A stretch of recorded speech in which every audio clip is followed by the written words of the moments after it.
ఏర్పాటు కోసమే కాబట్టి తెలంగాణ ఆకాంక్ష చల్లారకుండా ఎక్కడ కూడా తెలంగాణ అనేటువంటి భావం చల్లారకుండా ఆయన ఎన్నికల రూపంలో రకరకాల రూపంలో ఫైట్ చేస్తూ ఉన్నాడు. మనం దానికి తూట్లు పొడుచుదని చెప్పేసి గద్దర్ గారు నాడు వెనకడుగేసినట్టుగా, అంటే వెనకడుగు అంటే కేసీఆర్ మీద పోటీ చేయకుండా ఉండడానికి చేసినట్టుగా నిన్నటి సభలో హరీష్ రావు గుర్తు చేసింది. నిజంగా కూడా అంటే ఇప్పుడు గద్దర్ అనేది చాలా హాట్ టాపిక్ అయిపోయింది.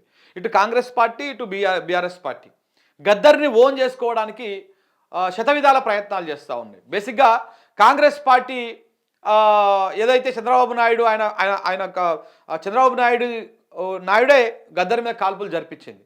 చంద్రబాబు నాయుడు శిష్యుడే రేవంత్ రెడ్డి. సో ఆ రేవంత్ రెడ్డి గద్దర్కి చాలా దగ్గర అయ్యి ఏదో చేసేటువంటి ప్రయత్నం చేస్తూ ఉండి, ఇవంతా దేనికోసము? ఇదంతా కేవలం మార్చడం కోసమే.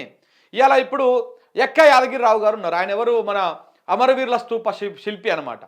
సో ఆయనను మచ్చిక చేసుకొని దేనికి రేపనాడు దాన్ని మార్చినా కానీ ఆయన నుంచి వ్యతిరేకత రావద్దు. ఆయననే చెప్తాడు, కావాలంటే ఆయనతోనే చెప్పిస్తారు అమరవీరుల స్తూపాన్ని మార్చొచ్చు, ఏం కాదు, ఆ రోజు అనుగుణానికి అట్లా ఉండేది, ఇప్పుడు ఇట్లా ఉండొచ్చు అని చెప్పేసి. ఎందుకంటే వీళ్ళందరినీ మంచిగా చేసుకొని, ఇటు గద్దర్ కుటుంబాన్ని మంచిగా చేసుకొని, అటు ఉద్యమకారుల కుటుంబాలను మంచిగా చేసుకొని దేనికోసం ఇదంతా చేస్తూ ఉన్నాడు అయ్యా అంటే ఇదంతా కూడా కేవలము ఉద్యమ ఆనవాళ్ళను చెరిపివేసేటువంటి ప్రయత్నం. అంతేగాని గద్దర్ మీద ప్రేమనో లేకపోతే మన వీళ్ళ మీద ప్రేమనో ఉద్యమకారుల మీద ప్రేమనో లేదు రేవంత్ రెడ్డికి. ఇది కేవలము తెలంగాణ ఉద్యమ ఆనవాళ్ళను చెరిపివేయడం కోసం వీళ్ళందరినీ దగ్గర చేసుకుంటా ఉన్నాడు. సుద్దాల అశోక్ తేజ మనం మాట్లాడాలి, ఏమన్నాడు?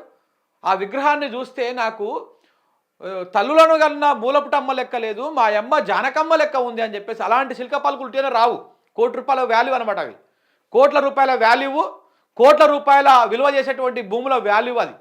సో కాబట్టి ఇవన్నీ ఏంటంటే పైసలు పెట్టో లేకపోతే సన్మానాలు చేసో కొంతమంది చిన్న చిన్న వాటికే పొంగిపోతూ ఉంటారు, అదైతూ ఉంటారు. వీళ్ళని ఆ విధంగా లోపరుచుకొని ఆర్థికంగా లేకపోతే పదవిలో లేకపోతే ఏదో ఒక రకంగా వాళ్ళని ఆశ చూపి వాళ్ళని లోపరుచుకునేటువంటి ప్రయత్నము రేవంత్ రెడ్డి విజయవంతంగా చేస్తూ ఉన్నాడు.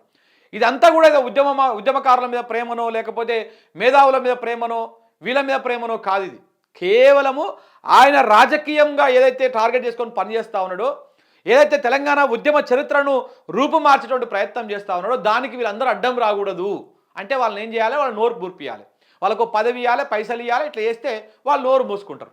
సో ఆ రకంగానే ఇలా గద్దర్ కుటుంబానికి దగ్గర కావడం కానీ మిగతాయి కానీ ఇవన్నీ కూడా కేవలం దాని వెనకాలన్నటువంటి కోణమే. సో అది గ్రహించినటువంటి వీళ్ళు దానికి కౌంటర్గా కూడా చేసుకుంటూ వస్తూ ఉన్నారు. సరే, కొంత గద్దర్ విషయంలో గత ప్రభుత్వం కొంత నిర్లక్ష్యంగా ఉన్నది వాస్తవం. కేసీఆర్ హయాంలో ఉన్నప్పుడు ఆయన పట్టించుకుంటే ఈ లొల్లి ఉండకపోతుండే. కొంత ఆయన నిర్లక్ష్యంగా ఉన్నాడు.